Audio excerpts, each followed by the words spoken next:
বিসমিল্লাহির রহমানির রহিম। উপস্থিত যুব অধিকার এবং গণ অধিকার পরিষদ সহ অন্যান্য নেতৃত্ব, সাংবাদিক ভাই বোনেরা, সবাইকে সালাম এবং শুভেচ্ছা। আসসালামু আলাইকুম। আজকে আজিজ, সাবেক সেনাপ্রধান জেনারেল আজিজ এবং সাবেক পুলিশ প্রধান বেনজির সহ দুর্নীতিবাজ মাফিয়া লুটেরাদের গ্রেপ্তারের দাবিতে যুব অধিকার পরিষদ ঢাকা মহানগর এই প্রোগ্রাম আয়োজন করেছে। সময়োপযোগী প্রোগ্রাম আয়োজন করার জন্য তাদেরকে ধন্যবাদ জানাই। একই সাথে সারা বাংলাদেশের ছাত্র এবং যুবকদেরকে দুর্নীতির বিরুদ্ধে সোচ্চার হওয়ার অনুরোধ জানাই, আহ্বান জানাই। বিশেষ করে যুব অধিকার পরিষদ কি বলবো, আপনারাই জেলা পর্যায়ে, উপজেলা পর্যায়ে সারা বাংলাদেশে দুর্নীতির বিরুদ্ধে জনগণকে নিয়ে এই ধরনের প্রতিবাদ এবং প্রোগ্রাম আয়োজন করুন। আজকে দুর্নীতি একটা প্রাতিষ্ঠানিক রূপ রূপে পরিণত হয়েছে, প্রাতিষ্ঠানিকভাবে। বিশেষ করে স্বাভাবিকভাবেই যদি রাষ্ট্রে কোনো জবাবদিহিতামূলক সরকার না থাকে, গণতন্ত্র, ভোটাধিকার না থাকে, তাহলে সরকারের জবাবদিহিতা থাকবে না। আর জবাবদিহিতা না থাকলে সেখানে দুর্নীতি, দুঃশাসন বাড়বেই। আর দুর্নীতি, দুঃশাসন যেখানে থাকবে সেখানে এই আজিজ বেনজিররা তৈরি হবেই। আমার দুঃখ হয় যে ওবায়দুল কাদের কিছুদিন আগে কি নির্লজ্জের মতো কথা বলেছেন যে আজিজ বেনজির সরকারের কেউ না। তাহলে কি আজিজ বেনজির আমাদের লোক, বিএনপি জামাতের লোক? হৃষ্টপুষ্ট করে আজিজকে আপনার বর্ডার গার্ড বিজেপির প্রধান থেকে সেনা প্রধান বানিয়েছেন। আজিজের খুনি ভাইদেরকে রাষ্ট্রপতির ক্ষমায় মুক্ত করেছেন।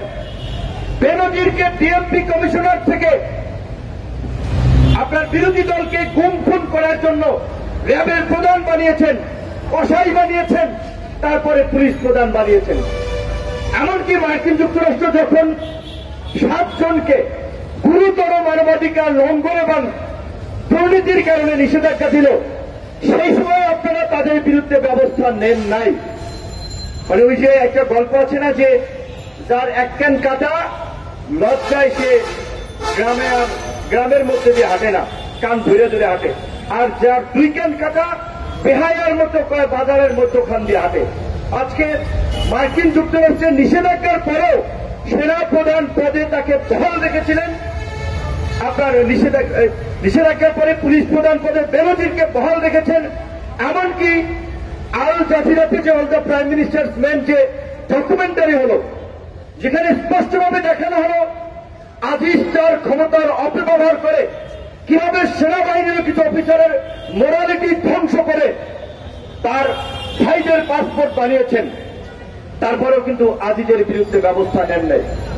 কারণ এই জনবিচ্ছিন্ন লুটেরা ভারতীয় দাবিদার সরকার ক্ষমতায় থাকতেই বিরোধী দলের দমন পীড়নের জন্যই আজিজ বেনজিরদের মতো কসাই তৈরি করেছে।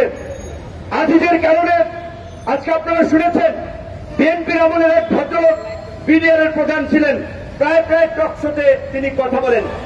তিনি বলেন তাদের একটা এমইউ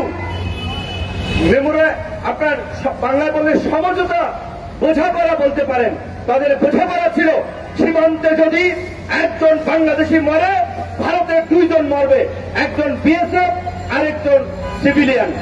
এটা তাদের একটা বোঝাপড়া ছিল। সেই কারণেই সেই সময় সেই বেগুনবাড়িতে ভারতীয় বিএসএফ কে গণধোলাই দিয়েছিল আমাদের বিএসএফরা। আর এই ভারতীয় তাবেদার আওয়ামী সরকার, ভারতের গোলামেরা রাজশাহীতে যখন আমাদের ছেলেদেরকে বিএসএফ ধরে নিয়ে যাচ্ছিল, তখন আমাদের বিএসএফ যখন আমাদের বিজেপি যখন বাধা দিয়েছিল, তখন হাতাহাতি, ধাক্কাধাক্কি এবং এরকম একটা পরিস্থিতি তৈরি হয়েছিল। গুলি সে সময় ছুটছিল 2 পক্ষ থেকেই।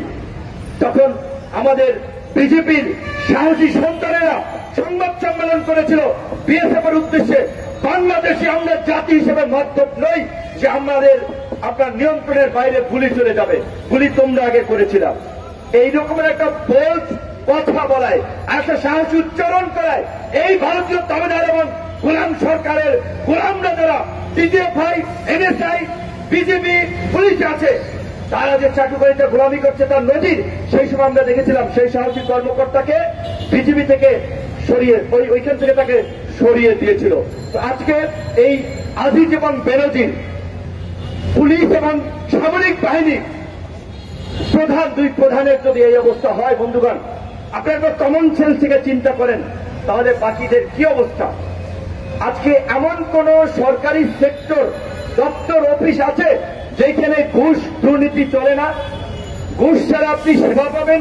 এমনকি হাসপাতালের মর্গে থেকে লাশ নিতে হলেও পুলিশকে ঘুষ দিতে হয়, হাসপাতাল কর্তৃপক্ষকে ঘুষ দিতে হয়। আজকে দুর্নীতি রাষ্ট্রের রঞ্জে রঞ্জে এইভাবে ছড়িয়ে পড়েছে। দুর্নীতি একটা মহামারী আকার ধারণ করেছে। কাজে এই দুর্নীতির বিরুদ্ধে আজকে যুব সমাজকেই জাগতে হবে, তরুণ সমাজকেই জাগতে হবে। বাংলাদেশের ইতিহাসের দিকে যদি আপনারা তাকান, আমাদের খুব গর্বের যে ইতিহাসগুলো, 52 ভাষা আন্দোলন বলেন, 69-এর গণ অভ্যুত্থান বলেন, 70-এর নির্বাচন এবং 71-এর মুক্তিযুদ্ধ, মুক্তিযুদ্ধের পরে স্বাধীন বাংলাদেশে স্বৈরাচার বিরোধী আন্দোলন। আমাদের এই প্রধানমন্ত্রী চট্টগ্রামের লালদিঘির ময়দানে 86 সালে ঘোষণা দিয়েছিল, যারা এরশাদের অধীনে নির্বাচনে যাবে তারা জাতীয় বেঈমান।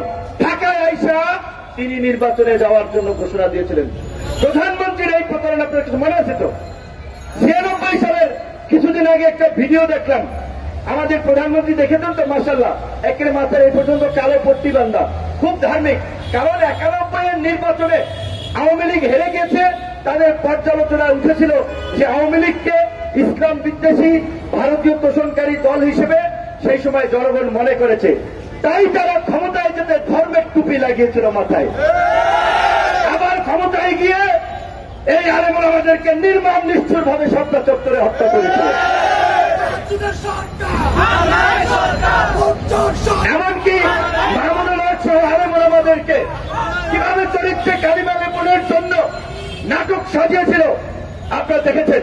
অথচ এই প্রধানমন্ত্রী তো এই সৌরভ উদ্যানে বলেছিলেন রাষ্ট্র চলবে মদিনা সনদ অনুযায়ী। এখন তো জাহেলি সনদে দেশ চলছে।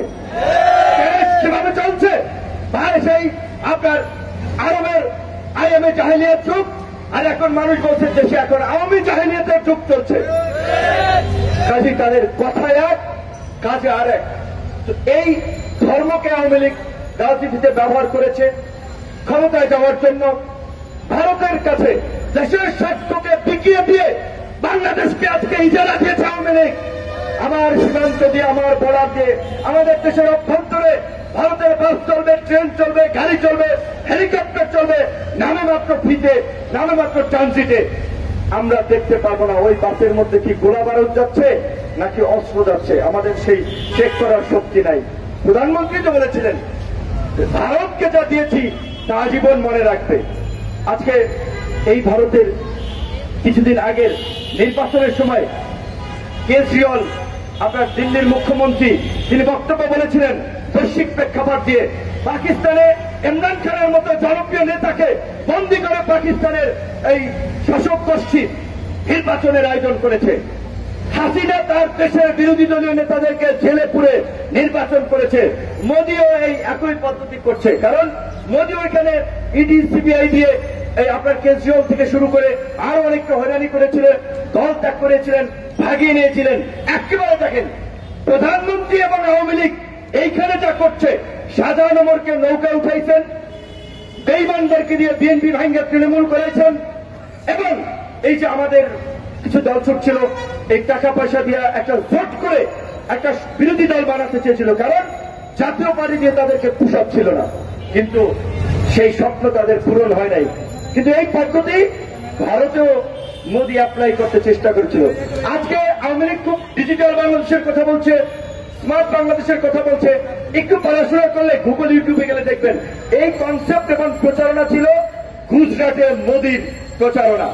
ডিজিটাল বাংলাদেশের কথা বলছেন না, স্মার্ট বাংলাদেশ, কত সুন্দর নাম শোনায়। আজকে গাইবান্ধা, রংপুর, দিনাজপুর, বরিশালে আমার কোনো ভাই, মা, বাবা হঠাৎ করে যদি অসুস্থ হয়, হার্ট অ্যাটাক করে হৃদরোগে আক্রান্ত হয়, তাকে প্রপার চিকিৎসা, যথাযথ চিকিৎসা দেওয়ার মতো জেলা হাসপাতালগুলোতে ব্যবস্থা আছে? আমরা অসুস্থ হলে চিকিৎসা পাচ্ছি না, চিকিৎসা দেওয়ার মতো ব্যবস্থা জেলা পর্যায়ের হসপিটালগুলোতে নাই। তখন ঘোরার দিবেন স্মার্ট বাংলাদেশ আর ডিজিটাল বাংলাদেশ। আমি ঢাকা বিশ্ববিদ্যালয়ের ছাত্র হিসেবে ঢাকা বিশ্ববিদ্যালয়ের খবর জানি। ঢাকা বিশ্ববিদ্যালয়ের একটা সার্টিফিকেট উঠাইতে হলে যাও, ডিপার্টমেন্টে যাও, চেয়ারম্যানের সাইন নাও, প্রভোস্টের সাইন নাও, এইখানে দৌড়াও, ওইখানে দৌড়াও, একটা নাজেহাল কাণ্ড। দেশের সবচেয়ে বড় পাবলিক বিশ্ববিদ্যালয়, যেই বিশ্ববিদ্যালয়ের বলা চলে না হলে বাংলাদেশের সৃষ্টি হতো কিনা সন্দেহ আছে, সেই বিশ্ববিদ্যালয়ের এই অবস্থা, তাহলে অন্যান্য বিশ্ববিদ্যালয়গুলোর কি অবস্থা? কোথায় আপনার স্মার্ট বাংলাদেশ আর ডিজিটাল বাংলাদেশ? পাসপোর্ট করতে চান আপনি, যখন ভোটার এনআইডি আপনার হয়েছে, আপনার বাপ দাদার 14 গোষ্ঠী সমস্ত ডকুমেন্ট এনআইডির সার্ভারে আছে। পাসপোর্ট করতে গেলে তারপরেও তো দালালকে টাকা দেওয়া লাগে, হয়রানি, নানান ধরনের একটা আপনার পরিস্থিতি। তো তাহলে কে ঘোরা দিবেন? তোমরা স্মার্ট বাংলাদেশ করলা। হ্যাঁ, স্মার্ট বাংলাদেশ করেছো, ডিজিটাল বাংলাদেশ করেছো লুটপাট করার জন্য, বাংলাদেশ ব্যাংক থেকে রিজার্ভ গায়েব করার জন্য, শেয়ার বাজার থেকে শেয়ার বাজার লুট করার জন্য, এবং এই লুটপাটকে আড়াল করতেই এই স্মার্ট বাংলাদেশের গল্প শোনানো হচ্ছে। আমাদেরকে স্মার্টের কথা বলে বোকা বানাচ্ছে। গতকালকে বাজেট দিয়েছে ছাত্রলীগের আমাদের ভাইদের বক্তব্য শুনলাম, তারা অনেকে প্রধানমন্ত্রীকে সমাজ বিজ্ঞানী, রাষ্ট্রবিজ্ঞানী, দার্শনিক বিভিন্ন পদে ভূষিত করেছে। তো এখন দলীয় নেত্রীকে, নেতা নেত্রীকে তো তারা ভূষিত করবেই, সমাজবিজ্ঞানী, রাষ্ট্রবিজ্ঞানী, দার্শনিক, কূটনীতিক, আন্তর্জাতিক, হ্যাং ট্যাং, এমনকি এমনও বলেছে যে শেখ হাসিনার হাতে যতদিন দেশ থাকবে উপমহাদেশ ছাড়িয়ে এশিয়ার সবচেয়ে উন্নত সমৃদ্ধ রাষ্ট্র নাকি হবে। অথচ এশিয়ার মধ্যেও যদি আপনি তুলনা করেন, বাংলাদেশের শিক্ষা ক্ষেত্রে বরাদ্দ সবচেয়ে কম, স্বাস্থ্য খাতে বরাদ্দ সবচেয়ে কম। তো এই যে আমাদের ছাত্রলীগের বন্ধুরা, ছাত্র বন্ধুরা পড়াশোনা করেও তারা গোয়েবলসের মতো সরকারের দালালি করার জন্য, লেজুর ভিত্তি করার জন্য মিথ্যা কথা বলে জাতিকে বিভ্রান্ত করছেন, তরুণ সমাজকে নৈতিকভাবে বিচ্যুত করছেন মিথ্যার ভাবা বেলুন দিয়ে যে এইটা শিক্ষা বান্ধব বাজেট, স্বাস্থ্য বান্ধব বাজেট, কৃষি বান্ধব বাজেট।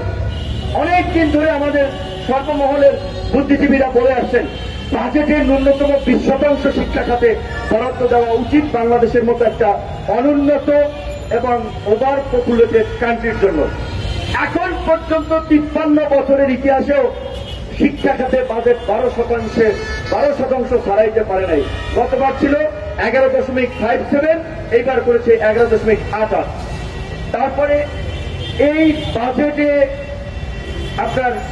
আপনি রিক্সা চালাইবেন, ব্যবসা করবেন, আপনার বাবা ভাই বাইরের দেশে ওই গরুর বুকে আপনার রোদে ঘামে বৃষ্টিতে ভিজে পয়সা ইনকাম করবে, দেশে পাঠাইবেন।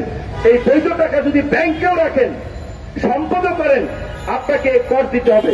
সেই করের মাত্রা সর্বোচ্চ সম্পদের ভেদে 30% পর্যন্ত। আর যারা সালমানের প্রমাণের মতো ব্যাংক ডাকাতি করবে, শেয়ার বাজার লুট করবে, ইসলামের মতো লুট করবে, কালো টাকা বানাবে, আজিজ বেনজির হবে, আজিজ বেনজিরের মতো সারা দেশের সম্পদের পাহাড় করবে, তাদের জন্য সরকার সুযোগ দিয়েছে যে ওরা পরিশ্রম করে, রক্ত পানি করে টাকা ইনকাম করে, এই জন্য ওরা গাদা, ওদের উপরে কর 30%। তোমরা চুরি চামারি করবা, গণভবনে কিছু পাঠাবা, এই বিভিন্ন বাহিনীর প্রধানদেরকে কিছু দিবা, তোমাদের জন্য কর কত? 15%। এই সরকার চোরকে প্রোটেকশন দেওয়ার জন্য, অবৈধ লুটেরাদের সুযোগ দেওয়ার জন্য এই কালো টাকা সাদা করার নামে মাত্র মূল্য 15% করে এটা সুযোগ দিয়েছে।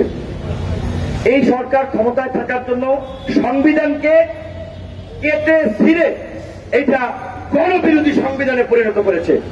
এই বাজেট একটা লাইনে বললে আমরা বলতে পারি এই বাজেট ঘুষ দুর্নীতিকে উৎসাহিত করার সংবিধান বিরোধী বাজেট। সংবিধানের 20 নম্বর অনুচ্ছেদে আছে অনুপার্জিত কোন সম্পদ কেউ ভোগ করতে পারবে না।